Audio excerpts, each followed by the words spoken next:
Hi everyone, ये English PYQ series का lecture number 10 है। हम ये एसएससी एमटीएस 2024 के लिए कर रहे हैं। इसमें हम डिस्कस करेंगे एमटीएस 2022 के पेपर्स, ठीक है, जो कि 8 मई 2023 का पेपर है शिफ्ट 1 का। तो चलिए वीडियो को शुरू कर लेते हैं विदाउट एनी फर्दर डिले। अभी तक आपने ये चैनल सब्सक्राइब नहीं किया है, आप इस चैनल को सब्सक्राइब कर लीजिए। और देखो, अगर आप न्यू हैं, ये लेक्चर देख रहे हैं, तो हमने एक व्हाट्सएप पर चैनल बनाया हुआ है जिसमें हम एमटीएस के कम से कम 800 से ज़्यादा लोग हैं जो जुड़े हुए हैं, जो एमटीएस की तैयारी कर रहे हैं। वहाँ पर मैं आपको डेली टारगेट भी प्रोवाइड करता हूँ और कहाँ से करना है ये भी बताता हूँ। अभी तक अगर आपने वो चैनल ज्वाइन नहीं किया है तो आप वो चैनल जाकर ज्वाइन कर लीजिए, आपको बहुत ज़्यादा वहाँ से हेल्प मिलेगी। तो हम अपना लेक्चर शुरू कर लेते हैं। हमारा जो पहला क्वेश्चन है वो ये है, choose the word that is opposite in meaning to the given word. ठीक है, मुझे अपोजिट बताना है गिवन वर्ड का, और हमारा एब्सेंस वर्ड है और एब्सेंस का मतलब बताना है अपोजिट में, कि एब्सेंस का मतलब क्या होगा अपोजिट में। तो बताओ। तो देखो, एब्सेंट मतलब होता है कोई चीज़ एब्सेंट होना, ठीक है। एब्सेंस मतलब छुट्टी पर होना, कोई चीज़ होना ही नहीं, कि एब्सेंस मतलब किसी चीज़ की कमी होना। और यहीं पर सरफिएट का मतलब होता है कोई चीज़ बहुत ज़्यादा अमाउंट में होना, एक्सेसिव अमाउंट ऑफ समथिंग के लिए हम क्या यूज करते हैं, सरफिएट। एब्सेंस का मतलब कोई चीज़ बिल्कुल ना होना, ठीक है, एब्सेंस होना उस चीज़ का। और सरफिएट का मतलब होता है कोई चीज़ एक्सेसिव अमाउंट में होना। तो एंटोनियम तो यहाँ पर ये हो जाएगा। हम और देख लेते हैं। बैनिटी, बैनिटी का मतलब होता है एक्सेसिव प्राइड, घमंड, ठीक है। प्रीवेशन का मतलब होता है अभाव, मतलब कि डिप्राइव्ड बोल सकते हैं इसके लिए, कि आप किसी के लिए जो एसेंशियल थिंग्स हैं, फूड हो गया, खाना, कपड़ा, उसकी भी कमी होना, किसी चीज मतलब अभाव होना उन चीज़ों की, उसके लिए हम प्रीवेशन का यूज करते हैं। डी अर्थ का मतलब वो भी होता है कमी होना, कोई चीज़ की कमी होना, ठीक है। तो हम एब्सेंस के ये दो सिनोनियम हो सकते हैं, बट हमें तो अपोजिट बताना था, तो अपोजिट यहाँ पर एक ही है, वो है आपका सरफिएट। नेक्स्ट देख लेते हैं हम। नेक्स्ट है मेरे भाई यहाँ पर आपका, the political economy of reforms teachers us on one major lessons loud and clear. बताओ इसमें क्या एरर है।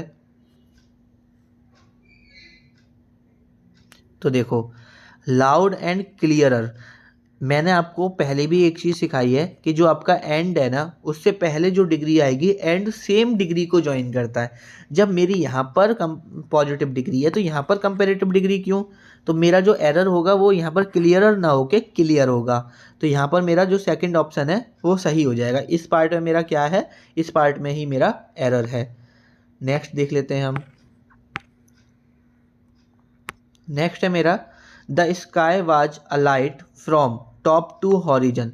अभी मुझे क्या बताना है, मुझे बताना है सिमिलर वर्ड, मतलब मुझे सिनोनियम बताना है कि टॉप का सिमिलर वर्ड क्या होता है। बताओ। तो देखो, टॉप का जो सिमिलर वर्ड होता है वो आप सभी जानते होंगे। टॉप मतलब होता है बहुत ऊंचाई, ठीक है। तो यहाँ पर जेनिथ, जेनिथ का मतलब भी होता है पीक, टॉप, ठीक है। जेनिथ का मतलब सेम होता है। बेस का मतलब आधार, नीचे का जो हिस्सा होता है उसको बेस बोला जाता है। स्टार्ट का मतलब होता है शुरुआत करना। समिट आप जानते होंगे, जो माउंटेन्स वगैरह होती हैं, जो उसकी ऊपर की चौड़ाई होती है उसको समिट, जो पीक होती है उसको समिट बोला जाता है। नेक्स्ट देख लेते हैं यहाँ पर। नेक्स्ट है आपका, choose the word that can substitute the group of word. Basically one word बताना है। A person who leaves his native country to settle in another.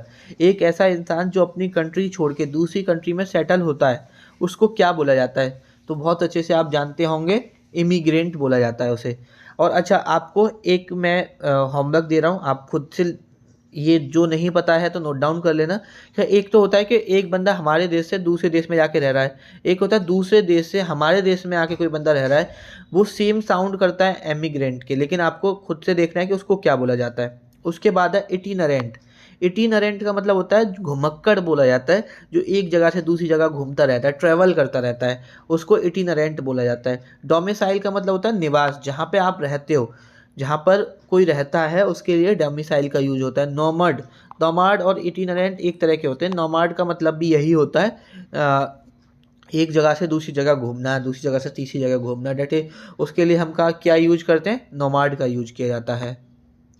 Next देख लेते हैं हमारा, नेक्स्ट है सिनोनियम बताना है हमें यहाँ पर, और हमारा जो वर्ड है वो है विड्रॉ। विड्रॉ का मतलब होता है वापस ले लेना कोई भी चीज़। इंगेज, इंगेज मतलब किसी चीज़ में लग जाना, ठीक है, इंगेज हो जाना, तो ये तो होगा नहीं।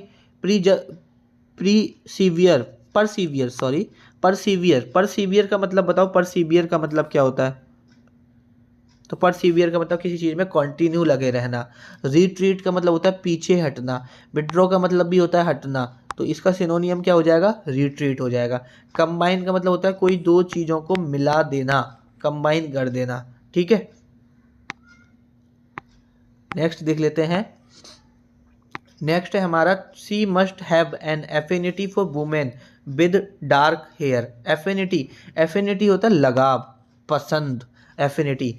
She must have an affinity for women with dark hair, ठीक है, मतलब उसको जो वुमेन है जिनकी डार्क हेयर है उनसे उन्हें के पसंद है, ठीक है, वुमेन्स के डार्क हेयर उसे पसंद है, मतलब लगाव है। सी मस्ट हैव एन एफिनिटी, तो यहाँ पर इसका क्या बताना है हमें, अपोजिट वर्ड बताना है, तो ज़रूर कुछ डिसलाइक से रिलेट, डिसलाइक ही दे रखा है, तो इसका क्या है, 6 का क्या हो जाएगा, सेकंड हो जाएगा, तो ये तो बहुत सही हो गया। टेंडेंसी, किसी काम करने की इच्छा होना, ठीक है, इंक्लाइनेशन टुवर्ड्स समथिंग, ठीक है, टेंडेंसी वो होता है। डॉज, डॉज, उसके बाद है हमारा स्टैंड, स्टैंड का मतलब होता है खड़ा रहना, सॉरी। नेक्स्ट देख लेते हैं हम, नेक्स्ट है हमारा your ears are itching because you are having an allergic reaction.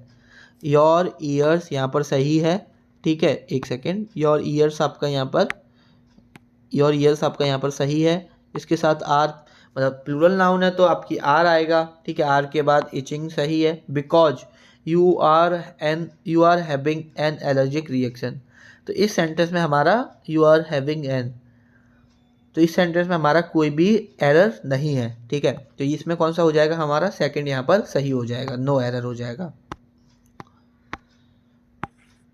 Next है हमारा every boy in this collection is unique. Every boy नहीं, sorry, every story in this collection is unique inspirational, कि मतलब जो ये collection है उसके पीछे जो स्टोरी है वो एकदम यूनिक है, ठीक है, आपके ये पेन काम नहीं कर रहा, यूनिक है, इंस्पिरेशनल है, एंड क्या है बताओ, सस्टेनेबल। सस्टेनेबल का मतलब होता है last and continue for a long time, ठीक है, सच बहुत टाइम तक सस्टेन करे। जैसे हमारी गवर्नमेंट ने बनाया ना सस्टेनेबल डेवलपमेंट, कि डेवलपमेंट ऐसा होना चाहिए जिससे इन्वायरमेंट को हानि ना हो, ठीक है, जो इन्वायरमेंट ऐसा ना हो कि हम जल्दी डेवलपमेंट करने के चक्कर में इन्वायरमेंट को हानि पहुंचाएं। तो सस्टेनेबल का मतलब होता है जो बहुत समय तक चले, तो ये तो होगा नहीं। एप्रेहेंसिव, एप्रेहेंसिव का मतलब होता है फियर ऑफ एंजाइटी, या आप बोल सकते हो fear of feeling of fear, feeling of anxiety या फीलिंग ऑफ फियर, तो ये तो होगा नहीं। मतलब कुछ पॉजिटिव वर्ड होगा, या तो मेरा यूनिक, इंस्पिरेशनल, मतलब हर एक स्टोरी जो कलेक्शन है स्टोरीज का वो हर स्टोरी यूनिक है, इंस्पिरेशनल है, तो कोई पॉजिटिव वर्ड ही आएगा। यहाँ पर है रिलेटेबल, कि मतलब जिससे तुम रिलेट कर सकते हो, तो ये हो सकता है कि every story in this collection एक तो यूनिक है, इंस्पिरेशनल है और रिलेटेबल है। रिलेटेबल का मतलब होता है समथिंग डेट कैन अंडरस्टैंड या आइडेंटिफाई विद, मतलब हम खुद से उसे आइडेंटिफाई कर सकते हैं, मतलब खुद से अपने ऊपर रिलेट कर सकते हैं, रिलेटेबल जो चीज़ें होती हैं। कल्पेबल, कल्पेबल का मतलब होता है कोई अगर हमने गलती करी है तो उसके लिए हम जो ब्लेम डिजर्व करते हैं उसके लिए होता है deserve blame for wrong doing, ठीक है, तो यहाँ पर हमारा एक ही वर्ड है जो कि सही हो जाएगा, डेट इज रिलेटेबल, ठीक है। रिलेटेबल का मतलब होता है खुद से रिलेट करना, ठीक है, रिलेटेबल हो वो बात।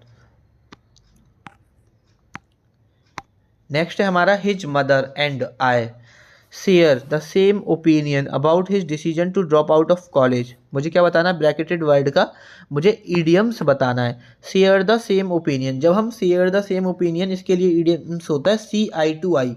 सी आई टू आई का मतलब होता है हमारे सेम ओपिनियन, जैसे मैं पूछता कि सी आई टू आई का मतलब होता है क्या होता है ईडियम्स का, तो इसका मतलब होता है शेयर द सेम ओपिनियन, दो लोगों के सेम ओपिनियन होना, तब हम ईडियम्स का यूज करते हैं, share the same opinion, see eye to आई।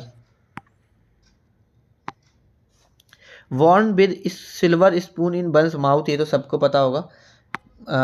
इसका हिंदी में मुंह में चांदी की चम्मच लेके पैदा होना, मतलब बहुत अमीर फैमिली में पैदा होना। Born in a very rich family. Next है हमारा there were creatures stood between the carriage shaft. यहाँ पर बताना है, बताओ क्या आएगा यहाँ पर। देयर वर, पहले खुद सोचा करो, फिर वीडियो को पॉज किया करो, तब आगे बढ़ा करो। तो देखो, there were creatures stood between नहीं आएगा, द कैरिज शाफ्ट। हमें यहाँ पर एक कॉन्टिन्यूस प्रोसेस दिखाना है। कॉन्टिन्यूस प्रोसेस दिखाने के लिए स्टैंडिंग आएगा, ना कि सेकंड फॉर्म आएगी। तो स्टूड की जगह क्या आएगा, स्टैंडिंग आएगा। ठीक है, देयर वर, ठीक है, वर के साथ हम क्या एक कॉन्टिन्यूस प्रोसेस दिखाएंगे तो स्टैंडिंग आएगा। नेक्स्ट है हमारा choose the correctly spelt word. मुझे यहाँ पर क्या बताना है, करेक्टली स्पेल्ट वर्ड बताना है। तो देखो, अगर आपको पहली बात तो फ्लावर की स्पेलिंग गलत है, आपको पता होनी चाहिए। ठीक है, करेक्टली स्पेल्ट वर्ड, यहाँ पर रिकमेंड की स्पेलिंग भी सही है, सीज रिदम की भी सही है, सीज की भी सही है, सीज की गलत है। ठीक है, सीज की स्पेलिंग गलत है।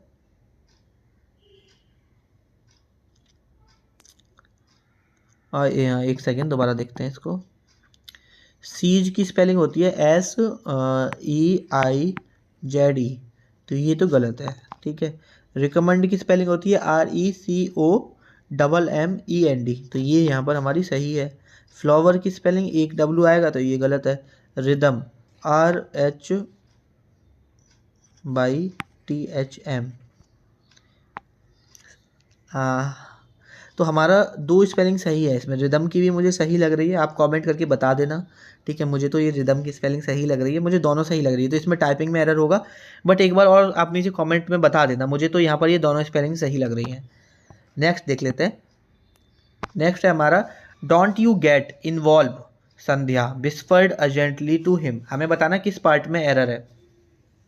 तो देखो, डोंट यू गेट इन्वॉल्व, मेरा यहाँ पर मुझे जब मेरी वर्ब है तो मुझे एक वर्ब दूसरी वर्ब तो चाहिए नहीं। ठीक है, डोंट यू गेट इन्वॉल्व। ठीक है, तो सबसे पहले तो इन्वॉल्व को मुझे वर्ब नहीं चाहिए।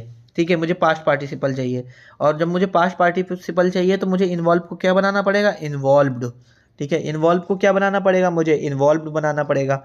ठीक है, तो यहाँ पर मेरा क्या आ जाएगा, इन्वॉल्व्ड आ जाएगा। इस वजह से मेरा किस पार्ट में एरर है, इस वाले पार्ट में एरर हो जाएगा। नेक्स्ट देख लेते हैं हम। Abundant garbage kept at one place. यहाँ पर हमें क्या बताना है, वन वर्ड बताना है, या इडियम्स एक वर्ड बताना है कि जो गार्बेज होता है जो हम एक जगह पे रखते हैं उसे क्या बोला जाता है, बताओ। तो उसे बोला जाएगा आपका heap of garbage.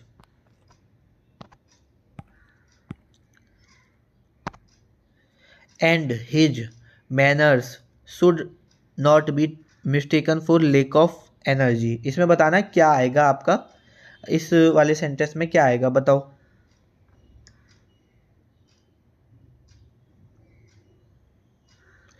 And his manner should not be mistaken for lack of energy, मतलब उसका जो मैनर है वो आप उसकी जो लेक ऑफ एनर्जी है उसके लिए नहीं मान सकते हो कि उस वजह से उसकी जो एनर्जी है वो कम है।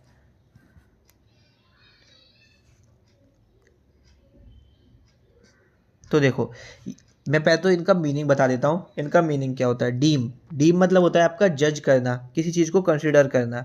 ठीक है, डिफिडेंट का मतलब होता है आपका साई, लेकिन आपका कॉन्फिडेंस, जिस जो साई लोग होते हैं या जो कमज़ोर हो, मतलब सॉरी, जो मतलब जिनमें कॉन्फिडेंस की कमी होती है, लेकिंग ऑफ कॉन्फिडेंस, या जो साए होते हैं।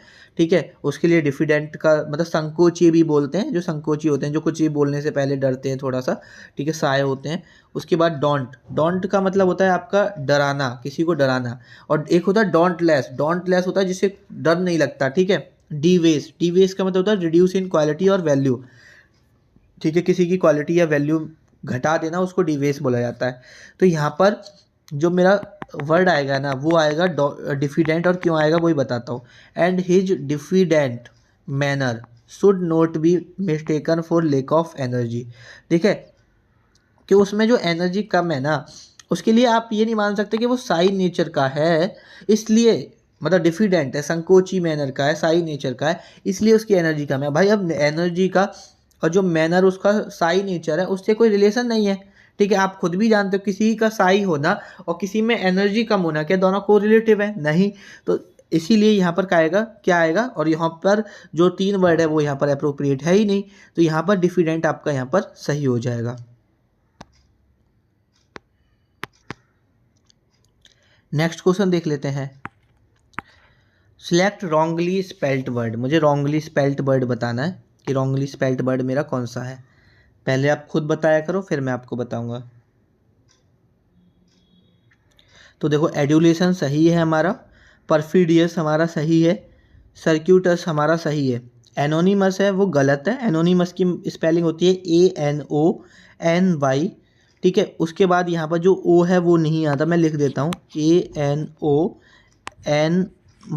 ANONYMOUS, ये आपके एनोनिमस की स्पेलिंग होती है। तो जो रॉन्गली स्पेल्ड है वो सिर्फ यहाँ पर एक ही है। नेक्स्ट देख लेते हैं। Watch your step the third stair have a broken. देखो, वॉच योर स्टेप्स के अपने मतलब देख कर चलो, जो थर्ड स्टेयर है वो टूटी हुई है। ठीक है, तो थर्ड स्टेयर हो, सेकंड स्टेयर हो, फर्स्ट स्टेयर हो, फोर्थ स्टेयर हो, 4 की नहीं हो रही। मैं बोलूँ 4 स्टेयर हैव ब्रोकन तो तब तो ये प्लूरल हो जाएगा, लेकिन मैं बोल रहा हूँ फोर्थ मतलब सिर्फ चौथी, एक थर्ड मतलब सिर्फ तीसरी, थर्ड सेकंड मतलब सिर्फ दूसरी, यहाँ पे 10th भी लगा दो सिर्फ 10वीं। तो अगर थर्ड फोर्थ ऐसे कोई वर्ड आता है तो वो हमेशा क्या होता है, सिंगुलर, और सिंगुलर वर्ब लेगा, तो हैव की जगह क्या आएगा, हैज आएगा। ठीक है, तो यहाँ पर क्या हो जाएगा, हैज अ ब्रोकन। तो यहाँ पर हमारा फोर्थ सही हो जाएगा, और हैज के साथ थर्ड फॉर्म यूज होगी, ये तो आपको पता ही है। उसके बाद नेक्स्ट देख लेते हैं। Towel of and your moisturiser immediately, कि मतलब टॉवल को हटाकर आप तुरंत अपना मॉइस्चराइजर लगा लो। तो लगाने के लिए क्या आएगा, अप्लाई आएगा। ठीक है, टच तो नहीं आएगा, टच योर मॉइस्चर, और टॉवल मॉइस्चराइजर को टच नहीं करेंगे, हम अप्लाई करेंगे अपनी बॉडी पे। ये तो एक जनरल सा सवाल है, सभी कर लेंगे इसको। नेक्स्ट देख लेते हैं। Very special care should be taken to proportion the sand so as to make a perfect mixture. मतलब वो कह रहा है बहुत ध्यान रखना पड़ता है, हम सैंड का कितना प्रोपोर्शन लें कि उसे एक परफेक्ट मिक्सचर बनाएं। ठीक है, डेवियस, तो इनमें से कौन सा वर्ड आएगा फिल इन द ब्लैंक्स में, वो मुझे बताना है। तो देखो, डेवियस का मतलब होता है डिसऑनेस्ट। ठीक है, जो डिसऑनेस्ट या अनस्क्रपुलस पर्सन होता है उसके लिए डेवियस होता है, तो यहाँ तो कोई मतलब बनता नहीं है यहाँ डेवियस आने का, डेवियस मिक्सचर। तो डिसऑनेस्ट मिक्सचर बनाओगे क्या, मतलब ही नहीं बनता। उसके बाद है ऑब्वियस। ऑब्वियस मतलब होता है ट्रू, जो मतलब पहले से घिसी पिटी चीज़ें हो जो बिल्कुल ट्रू हैं, कि ये तो ऑब्वियस है, ये तो होना ही था, तो ये तो नहीं होगा। ठीक है, उसके बाद है एनबीएस। एनबीएस मतलब किसी से घृणा रखना। ठीक है, तो ये तो होगा नहीं, या कुछ एनबीएस मतलब यही रख लो कि घृणा रखना, या किसी के पास कुछ है उसको देख के जलना, दैट इज, वहाँ हम एनबीएस यूज करेंगे। इम्परबियस का मतलब होता है सबसे अच्छा, मोस्ट फिटिंग, या इसमें इम्परबियस का मतलब ये भी होता है कि जैसे कोई मिक्सचर है सैंड का, उसमें से कोई चीज़ पार ना हो, नॉट मतलब अगर फ्लूइड डाल रहा हूँ वो पार ना हो, तो उसके लिए भी मैं इम्परबियस लगाऊंगा। तो इम्परबियस मिक्सचर यहाँ पर मोस्ट सुटेबल वर्ड आएगा। ठीक है, तो जो मोस्ट अप्रोप्रिएट ऑप्शन है वो हमारा क्या है, इम्परबियस है। तो सेकंड हमारा यहाँ पर सही हो जाएगा। आज की वीडियो का लास्ट क्वेश्चन है। When it comes to face mask the market are flooded with choices. तो देखो, मार्केट एक सिंगुलर नाउन है, तो हमारा यहाँ पर इज आएगा। ठीक है, market is flooded with choices, तो यहाँ पर हमारा कौन सा सही हो जाएगा, दूसरा, क्योंकि चॉइस चेंज नहीं करना, विद चॉइसेस। ठीक है, तो दूसरा हमारे यहाँ पर सही हो जाएगा। तो ये हमारे 20 क्वेश्चन थे। अब मुझे आप नीचे कमेंट करके बताओ कि आउट ऑफ 20 आपने कितने सही किए, कितने गलत किए। ठीक है, ये नीचे कमेंट करके मुझे बता दो। आपसे मुलाकात होगी किसी नेक्स्ट लेक्चर में। चलिए, आप अपना ख्याल रखिए, पढ़ते रहिए बस।